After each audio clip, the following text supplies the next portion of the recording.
The Dungeons and Dragons community is a vast and growing community. I've been a part of it for about 6 years now, give or take. I got into it at the beginning of my freshman year of high school, and ever since I've just been in love with it. And like I said, it's a growing community, and it's already, of course, really big. And it's had several times where it was big, like back in the 80s was the first time it got really big. And then it went into obscurity for a bit, got big again in the late 90s, went into obscurity, and then recently has resurged to be bigger than ever. And so it's just steadily growing at this point, and honestly now you really can't throw a rock anywhere without hitting a D&D player at this point. You're gonna hit one. And honestly, if you ask me, it's kind of like, how marijuana is a gateway drug. Well, that's how Dungeons and Dragons is with other role-playing games. Because once you become a part of the community, you're going to introduce to other ones like Call of Cthulhu, Star Wars, Starfinder, Pathfinder, what have you. So, I mean, you end up getting introduced to a whole bunch because everyone in the community wants you to be a part of their games, and they might be running other ones, and whatever it is they're running, you want to try it because you just love doing it. And that's how I ended up getting into all of them, because I first started with Dungeons & Dragons, and then being part of that community got me segued into playing a Star Wars role-playing game as well as Call of Cthulhu, and then eventually Starfinder, which I also fell in love with. So this is one of those things where you're going to constantly get interested in new things in the community, and it's great. There's no real shortage of things to do in the community at all. There are all kinds of options for games you can play with depending on what suits your taste, but anyone can be a part of the community, and that's what's great. I mean, really is all kinds of people. It's not just the stereotypical closet nerds. I've seen football players playing Dungeons and Dragons. I mean, hello. Again, it can literally be anybody, so it's not just made for super nerds, I promise. But that's one of the great things about it. And it's constantly growing, like I said. Honestly, faster than it ever has before, really. I mean, we're now in the 5th edition.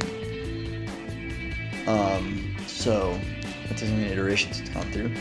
But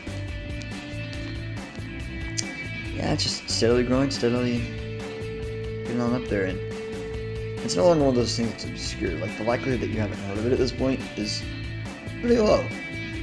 Because most people I can talk to, they might tell me, oh, I've heard of that game, but they may have not played it, but they know what I'm talking about.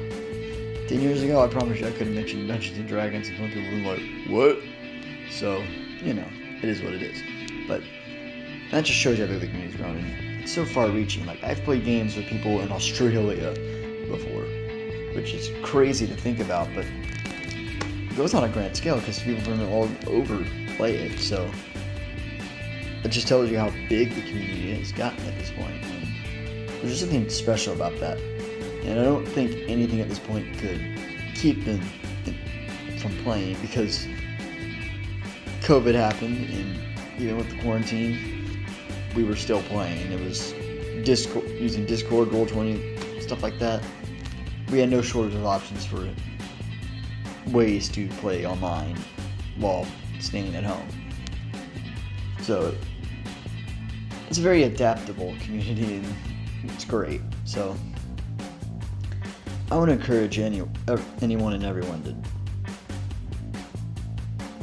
try to find a way to be a part of the community, because it's just such a fun community to be a part of. Everyone's weird, everyone's crazy, and it's great. Well, my name is Levi White. I'm actually a TA here at VSU. I'm working on my master's, and I am teaching as part of the degree.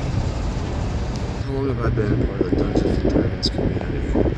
I'd say it's been about 10 years now. I got started right after high school, on a night of boredom, and making fun of how big of a nerd I am, and then suddenly me and my friends found a wonderful thing called Edition 3.5.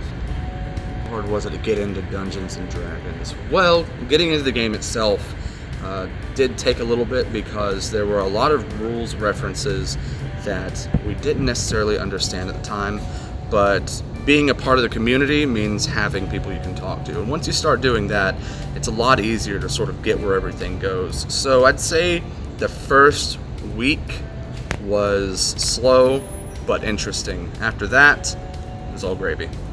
The D&D community being close-knit.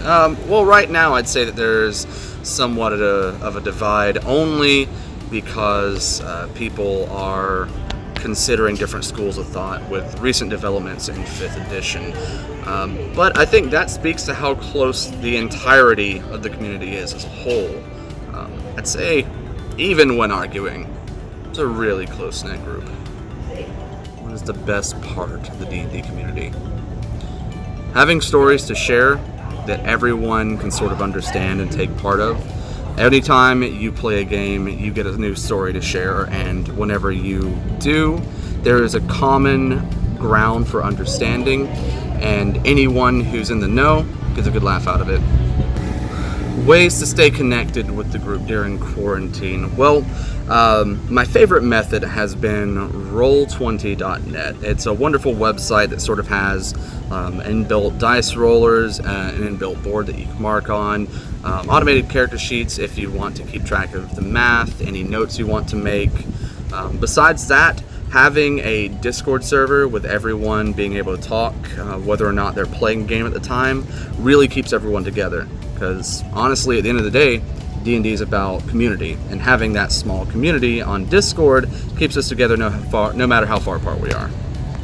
Do I think anything could keep D&D community apart? After experiencing the quarantine and recognizing that even across state lines, different time zones, having to stay locked inside for Lord knows how long, no, I don't think anything's going to keep a group apart that wants to be together, especially with as accessible the game as D&D.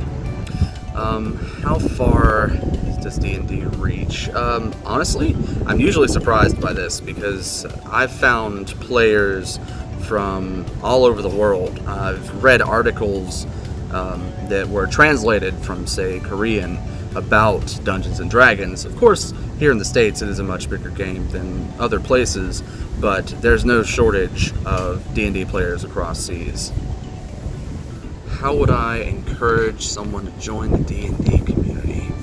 I'd say if you're a fan of telling fun stories, experiencing things with your friends, and having a better reason to hang out than just come over and eat potato chips, we can have you come over and eat potato chips and throw some click-clack math rocks around. If you want to join D&D, the best reason is having a group of friends and coming up with the silliest reason